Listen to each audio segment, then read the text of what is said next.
দেশ বিদেশের সর্বশেষ স্পোর্টস আপডেট নিয়ে বিয়ন্ড বর্ডার স্পোর্টসের নিয়মিত আয়োজন sports bulletin powered by Netex internet. আর এই আপডেট নিয়ে আপনাদের সাথে আছি আমি সুমাইয়া জাহান সামান্থা। চলুন দেখে নেই আজকের স্পোর্টস আপডেট। কাভা চ্যাম্পিয়নশিপের সেমিফাইনালে উজবেকিস্তানকে ৩-০ সেটে হারিয়ে ফাইনালে উঠেছে বাংলাদেশ পুরুষ ভলিবল দল। এর মাধ্যমে টুর্নামেন্টে দুর্দান্ত পারফরম্যান্সের ফলে র্যাঙ্কিংয়ে ১৪৮তম থেকে ৭৫তম স্থানে উঠে এসেছে বাংলাদেশ।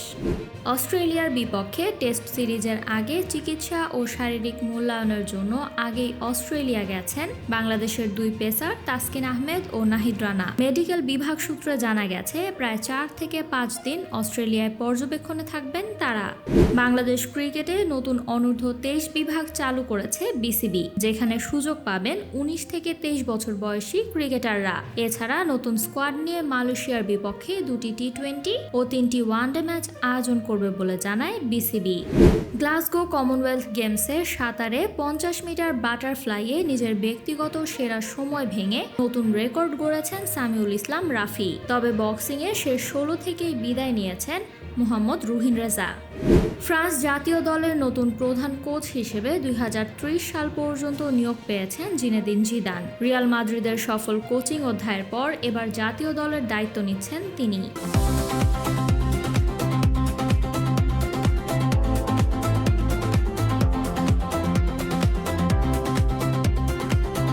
লঙ্কা প্রিমিয়ার লিগ শুরুর আগে ম্যাচ ফিক্সিং এর অভিযোগে গ্রেপ্তার হন ভারতের অনূর্ধ্ব ১৯ বিশ্বকাপ জয়ী ক্রিকেটার মনজোত কালরা। বর্তমানে শ্রীলঙ্কায় কারাবন্দী রয়েছেন তিনি। এবার তার ও সহকারী যুবরাজ পুষ্পের জামিন আবেদনও নাকচ করেছে আদালত। ২০২৬ বিশ্বকাপে ব্যর্থতার পর তিউনিসিয়া জাতীয় দলের নতুন প্রধান কোচ হিসেবে ২০৩০ সাল পর্যন্ত নিয়োগ পেয়েছেন মঈন শাবানী। এবার প্রথমবারের মতো কোনো জাতীয় দলের দায়িত্ব নিচ্ছেন তিনি। এছাড়া আগামী সেপ্টেম্বরে আফগান বাছাই পর্ব দিয়ে শুরু হবে তার কোচিং অধ্যায়। ওয়েস্ট ইন্ডিজের বিপক্ষে প্রথম টেস্টে ৯০ রানে হেরেছে পাকিস্তান, যেখানে ২১১ রানের লক্ষ্য তাড়া করতে নেমে মাত্র ১২০ রানে অল আউট হয় পাকিস্তান। এই হারের মাধ্যমেই বিদেশের মাটিতে টানা ৮টি টেস্টে হেরে টেস্ট ইতিহাসের সবচেয়ে দীর্ঘ অ্যাওয়ে রেকর্ড গড়েছে পাকিস্তান।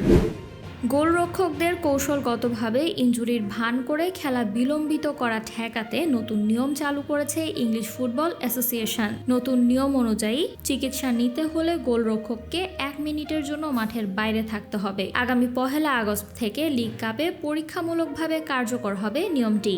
টানা ৩টি বিশ্বকাপে ব্যর্থতার পর ইতালি জাতীয় দলের প্রধান কোচ হিসেবে দ্বিতীয়বারের মতো নিয়োগ পেয়েছেন রবার্তো মানচিনি। মঙ্গলবার এই ঘোষণা দেন ইতালিয়ান ফুটবল অ্যাসোসিয়েশনের সভাপতি জিওভান্নি মালাগো। এই ছিল আমার হাতে থাকা সর্বশেষ স্পোর্টস আপডেট। নিয়মিত স্পোর্টসের সব আপডেট পেতে কানেক্ট থাকুন আমাদের সাথে, আর বাফার ফ্রি ইন্টারনেট পেতে কানেক্ট করুন নেটেক্স ইন্টারনেট। এছাড়াও আমাদের সাপ্তাহিক cricket analysis show the analyst angle এবং football show football freak show দেখার আমন্ত্রণ জানিয়ে বিদায় নিচ্ছি আমি সামান্থা। আরও আপডেট পেতে সাবস্ক্রাইব করুন আমাদের ইউটিউব চ্যানেল এবং ক্লিক করুন বেল আইকন। ফলো করুন টিকটক ও ফেসবুক পেজে।